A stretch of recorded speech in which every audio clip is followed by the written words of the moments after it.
Welcome back to another edition of Everything Football 62. I'm your host, Jonathan Big Tex Johnson. I was doing some research, just checking out the games that's getting ready to be played today and whatnot. Actually, I was doing this the other day, actually Friday.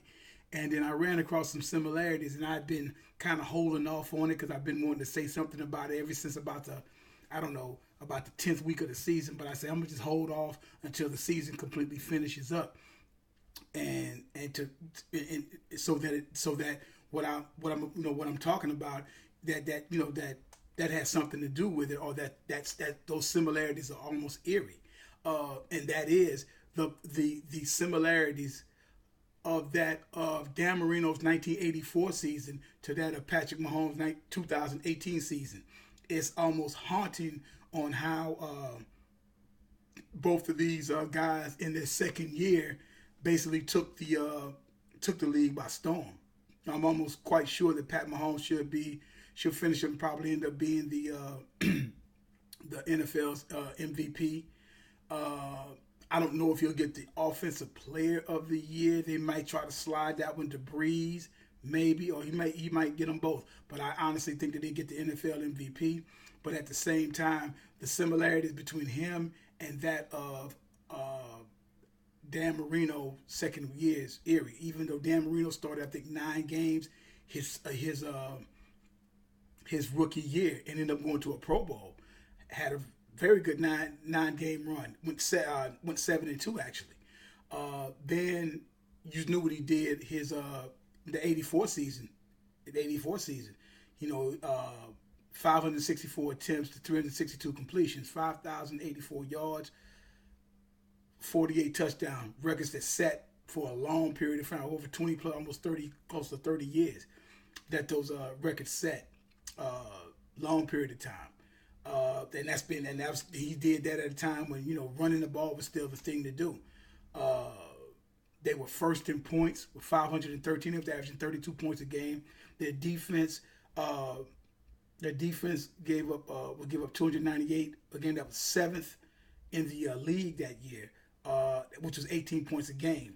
They had a way better D than what I think Kansas City has.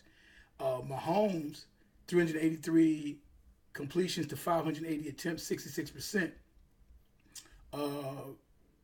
Just staggering numbers: 5,097 yards passing and 50 touchdowns. First in league in scoring with 565. That's 35 points a game. Points that their defense gave up were 421 points, that's like 26 points a game. That's 24th in the league. But the thing that the difference with them is that as explosive as Miami's offense was back in '84, they didn't have the speed that Kansas City possessed at the skill position, and that's where where the balances, or which one is better, which one is this, that, and the other. So it's just like so although Miami would have the better D, the Kansas City has the overall better speed. And don't let Kansas City fool you. I think they're in this tournament, as they call it, or want to call it, and stuff like that, like in the little basketball terms, but in the playoffs and everything. And with them, they had those speed rushes with Ford. You got Ford, and you got Houston coming off the side over there, man, and my man coming up the middle. I can't think of his name right off the top of my head, but the guy coming up off the middle there, man, and he's definitely balling right about now. And them guys get their hands up. They get them guys get their hands up, and they're playing ball at a hell of a rate. You know what I'm saying? So it's definitely something to see. Like I said, you have D Ford. You have like I said, coming off the end there. You have Justin Houston, and you have Chris Jones, and everything. So you're talking about, and that guy had 15.5 sacks this past season, and he was a disruptor. He blocked 3 passes and put pressure on Luck. Remember, a lot of people thought Indianapolis was going to beat Kansas City, and that defense ended up showing out. And like I said, and I think I said this on one of my last broadcasts. I said, I don't see how Tom Brady beat out Andrew Luck. Andrew Luck had a better year than that of Tom Brady.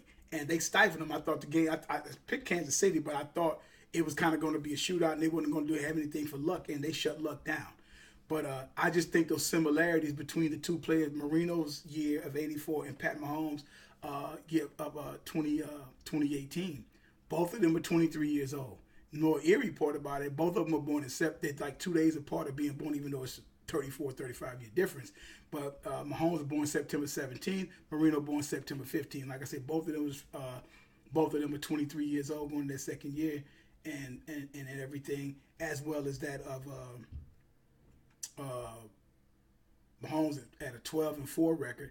Marino had a 14-2 record, and whatnot. And the more, and to add to even more of it, it's like Marino would play Pittsburgh Steelers in the AFC Championship game, which Steelers, even though their last Super Bowl championship was that of the '80 season, they were still a formidable opponent the next few years. Even though you had after them, you kind of had between San Diego, Miami, and Cincinnati kind of coming around, doing a few things here and whatnot. At the time, where Pittsburgh was kind of whatever, but they had back-to-back conference championship. They won in the Central. They were still formidable opponents, and they were still somebody that you had to reckon with and had to beat them to go to the next to try to go to the next level. And they got to the AFC Championship game.